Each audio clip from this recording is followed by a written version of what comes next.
Hi everyone. Yeah, long time since I last did a video update.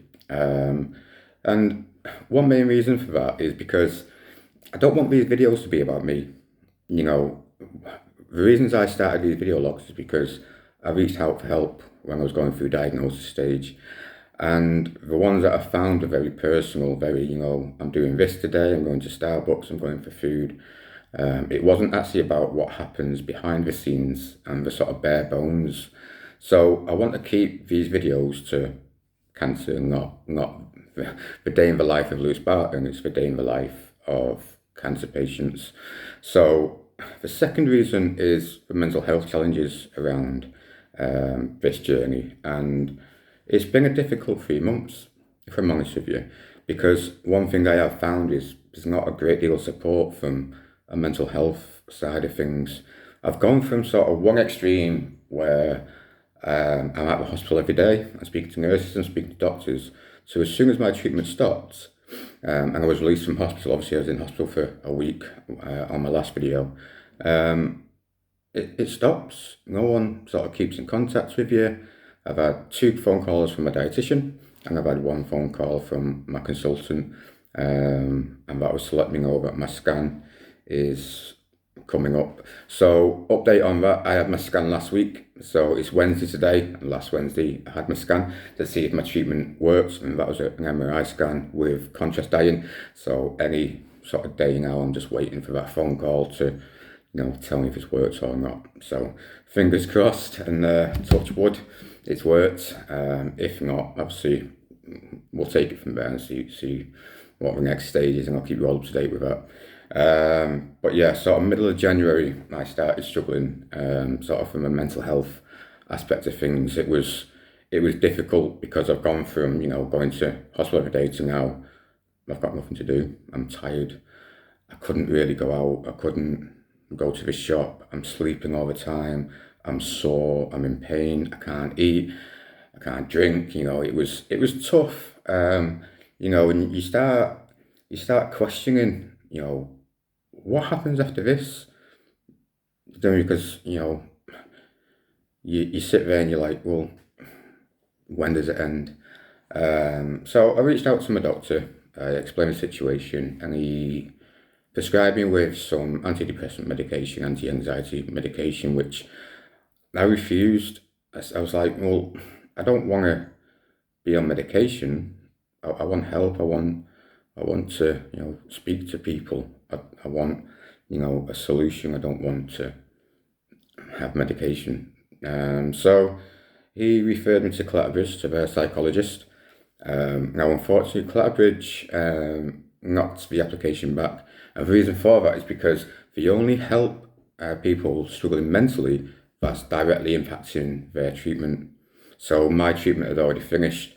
It wasn't having impact on that. So I got the letter back with that, and we sent it to my doctor as well. So my doctor gave me a call and referred me to another mental health team in Warrington. Excuse me, just need to have a drink because my mouth's quite dry. A couple of weeks went by and they gave me a call. I spent about 40 minutes just explaining everything, and they referred me to 3 other teams. There was a crisis line, a mental health line, and a talking matters. And then another couple of weeks went by and I had a phone call. I can't remember from which team it was. And I'll be honest, but the phone call was a little bit disheartening because I've explained my whole situation. And then at the end of it, they asked me, well, what support do you need? What do you want?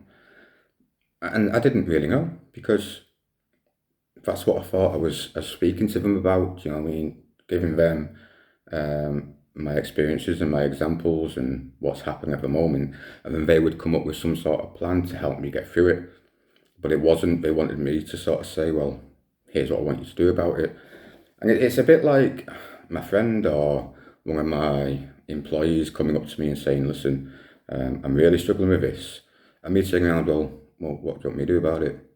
You need to figure it out yourself. And I just don't think that's a way to help people. So it sort of forced me into a position where I needed to think, well, what do I need to do? what do I need to do? So it took me a while. It took me a while because obviously after that phone call, I just thought there's no support there for anything, and we wonder why people suffer with mental health and we struggle to come out of these issues that we're facing because the support network just isn't there.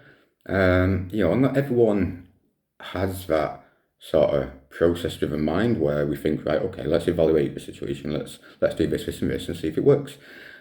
Some people are more creative in the way that we think and not as sort of straight down the line and black and white as some people. So, I sort of sat back and I thought, you know what? I'm sat here waiting for something to happen. I'm not doing anything about it. I'm just sitting here, and not to defend myself, but it's really easy to get into that sort of situation because, people in this position, we do sort of sit there and we think, are we going to be here in 5 years? Because we don't know. We don't know. Is treatment successful? If it's not, what happens? How do we tell friends? How do we tell family? All these things play on your mind, and it is really difficult. So, yeah, I took a couple of weeks, tried to get myself back into a routine around sleep and eating, and started eating a lot better. I still do have my feeding tube, which I use to take medication.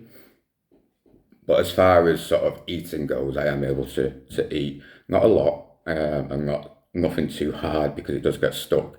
I still have morphine, but I am down to taking it twice a day rather than 4 or 5 times a day. So that's massively improving. My mouth does get really dry though. So yeah, food-wise, struggling. One day I decided, you know what? I'm not having any purpose. And, I'm sitting here sort of wasting away. Physically, I am a lot better now. I look a lot better. So I'm probably ready to go to work. So I started passively looking for work and, not nothing intense. It wasn't, day in, day in, day out, phone calls. It was, I'd get up in the morning, I'd have a quick look, and if there's anything that I liked the look of, I'd apply for it. So I applied for one job with a recruitment company called Brookwoods, and immediately I got a phone call from Alistair Marshall, who gave me a call. Really, really nice guy, really professional. Had a good laugh with him over the phone, and yeah, just really put me at ease with everything. Because one of the parts that I was really nervous about was, opening up and saying, listen, I've got cancer, I've gone through treatment, I'm waiting for results. Because I know we're in a world where we don't discriminate. It still exists. Do you know what I mean? And but there was no questions asked from him. He just he asked me how I was. Yeah, wished me best of luck, and then it was strictly, what's your work like? What's your CV? What experience do you have?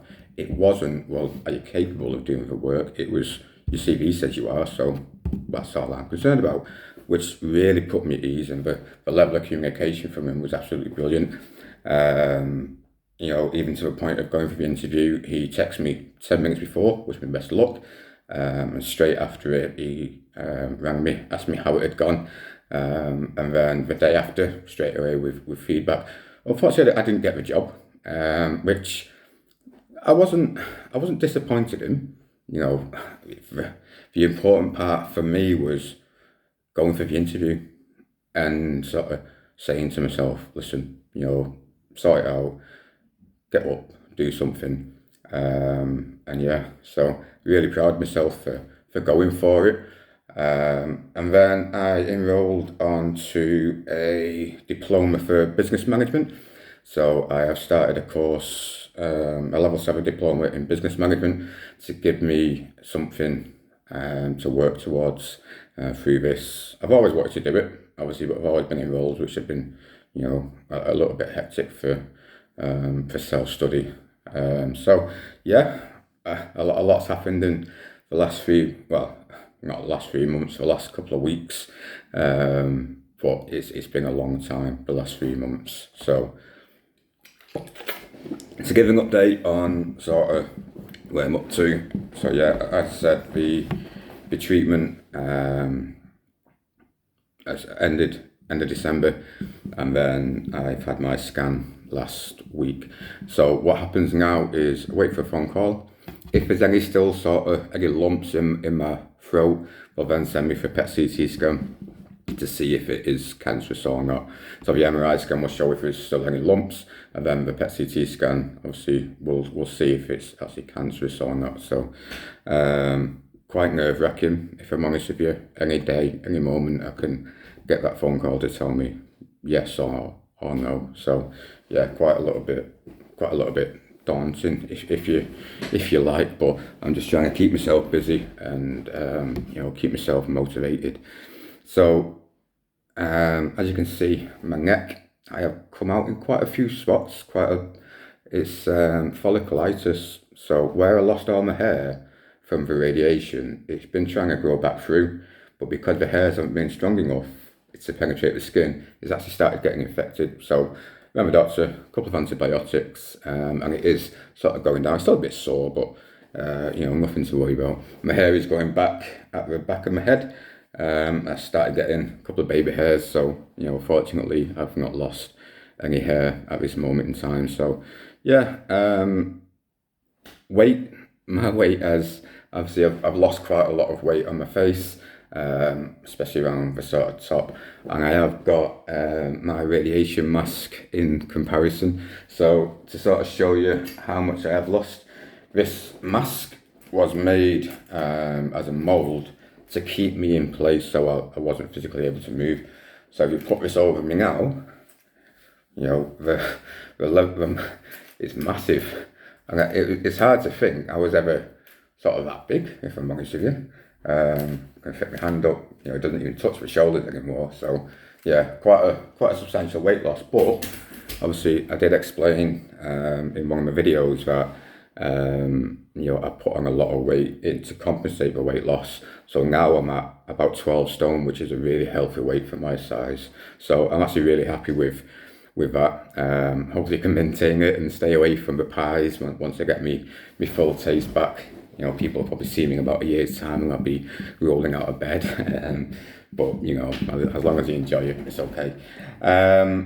Yeah, up until sort of my next update will be to sort of give you results of the scan and where that is at the moment. And like I said, thank you for all your support. I apologise if I've not replied to people.